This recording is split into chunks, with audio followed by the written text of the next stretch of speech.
नवंबर 2006 से लेकर 2020 तक जिन गाड़ियों को पंजाब से नंबर लगा है उनके बारे में मैं आपको बताऊंगा कि ये नंबर मोटरसाइकिल का है, ये कार का है, प्राइवेट है, सरकारी है, नीम सरकारी है या उस गाड़ी को दोबारा से नंबर लगा है। ये 5 से 6 टॉपिक हैं और बड़ी मुख्तसर सी वीडियो है, इसको लाजमी देखिएगा। सबसे पहले मैं आपको बताना चाहता हूँ कि ये जो 3 लफ्ज़ हैं इस नंबर प्लेट के ऊपर वाले, इन 3 में से जो पहले 2 लफ्ज़ हैं ये ज़िले के लिए इस्तेमाल होते हैं। जैसा कि ये अब नंबर जो है ये लाहौर के लिए है और अगर SG हो तो फिर वो नंबर जो है वो सरगोदा के लिए है। इसी तरह बाकी जो पंजाब के डिस्ट्रिक्ट हैं ये पहले 2 लफ्ज़ जो हैं ये ज़िला के लिए इस्तेमाल हुए हैं। ये जो आखिरी लफ्ज़ है ये तीसरा लफ्ज़ है। इस लफ्ज़ से पता चलेगा कि ये नंबर कार का लगा हुआ है, मोटरसाइकिल का लगा हुआ है, सरकारी या नीम सरकारी है या कोई भी और नंबर है। तो इस गाड़ी को जो ये तीसरा लफ्ज़ लगा हुआ है ये लिखा हुआ है D। अगर किसी गाड़ी को A से लेकर H तक उसका तीसरा ये लफ्ज़ जो है अगर A से लेकर H तक लगा हुआ है तो इसका मतलब ये हुआ कि वो नंबर जो है वो कार का है और वो ठीक गाड़ी पर लगा हुआ है। नीचे ये लफ्ज़ मैटर नहीं करते कि वो 1 हैं, 2 हैं या 4 हैं या 5 है। अब आ जाते हैं मोटरसाइकिल के ऊपर। अगर वो यहाँ पर तीसरा लफ्ज़ K से लेकर Z तक लिखा हुआ है तो फिर इसका मतलब है कि वो मोटरसाइकिल का नंबर है। अगर वो वाला नंबर कार पर आएगा फौरी तौर पे आप पहचान लेंगे, और अगर वो मोटरसाइकिल पर लगा होगा जिसको K से लेकर Z तक नहीं है तो वो कार पर लगा हुआ है तो वो वहाँ पे नंबर जो है वो गलत हो जाएगा। अब आ जाते हैं सरकारी नंबर की पहचान से।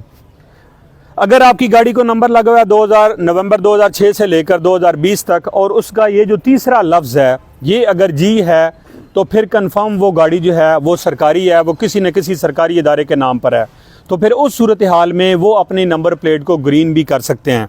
इसके अलावा कोई और सीरियल की नंबर प्लेट जो है G के अलावा कोई भी तीसरा लफ्ज़ होगा तो वो किसी सूरत में उसको ग्रीन नहीं कर सकते। ना ही आप किसी प्राइवेट गाड़ी को, चाहे आप पुलिस में हैं या किसी भी इदारे में हैं, तो आप किसी सूरत में भी अपनी गाड़ी को ग्रीन नंबर प्लेट जो है वो नहीं लगा सकते।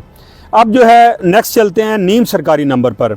जो गाड़ियां नीम सरकारी इदारों के नाम पर होती हैं जैसे कि वापडा है या LTC है तो उस नंबर प्लेट में जो तीसरा लफ्ज़ होगा वो वहां पर J होगा।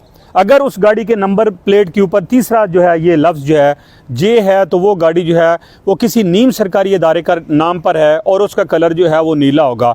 वो भी इस गाड़ी की नंबर प्लेट को किसी सूरत में ग्रीन नहीं कर सकता। अब हम देख लेते हैं कि गाड़ी का जो कमर्शियल नंबर है वो कैसे पता चलेगा। ये बड़ा इंपॉर्टेंट है क्योंकि आम तौर पर कुछ कैरी डब्बा को या कुछ APV गाड़ियों को प्राइवेट नंबर लगा होता है, लेकिन वो जो है उनका रूट बनना भी ज़रूरी नहीं होता।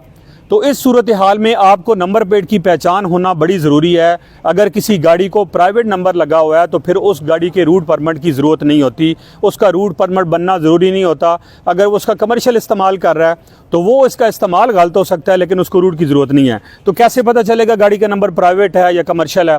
अगर ये आपका जो तीसरा लफ्ज़ है, पहले 2 ज़िले के लिए और ये तीसरा लफ्ज़ है, अगर आपका तीसरा लफ्ज़ जो है वो S है, वो T है और रक्शे के लिए इस्तेमाल होता है U का लफ्ज़, और इसके अलावा एक और लफ्ज़ है जिसे हम I कहते हैं। अगर ये तीसरा लफ्ज़ I, T, S और U, ये 4 लफ्ज़ इसके अगर आखिरी जो हैं वो हैं, इनमें से कोई एक लफ्ज़ है तो फिर वो गाड़ी जो है वो कमर्शियल होगी और ऐसी गाड़ी का रूट परमिट जो है वो बनना ज़रूरी है। अब हम नेक्स्ट देख लेते हैं कि कुछ गाड़ियों को आप अक्सर देखा होगा, जैसा कि ये नंबर है LED, तो कुछ गाड़ियों को आपने LEI का नंबर देखा होगा। LE तो वैसे भी ज़िले के लिए है, उसका तीसरा लफ्ज़ जो है ये I होता है। तो I जो है वो उन गाड़ियों को लगाया जाता है जिन गाड़ियों का री नंबर लगता है। अगर उन गाड़ियों को किसी गाड़ी जो है वो पंजाब के अंदर रजिस्टर्ड है और एक ख़ास अरसे के बाद एक्साइज जो है वो दोबारा से नंबर देती है, अगर किसी गाड़ी को I नंबर लगा हुआ है, इसकी जगह पे D की जगह पर I है, तो वो जो नंबर है वो री नंबर होता है, उसको दोबारा से नंबर को लगाया जाता है। और वो नंबर जो है वो प्राइवेट भी हो सकता है, वो कार को भी लग सकता है, और वो नंबर जो है वो कमर्शियल भी हो सकता है।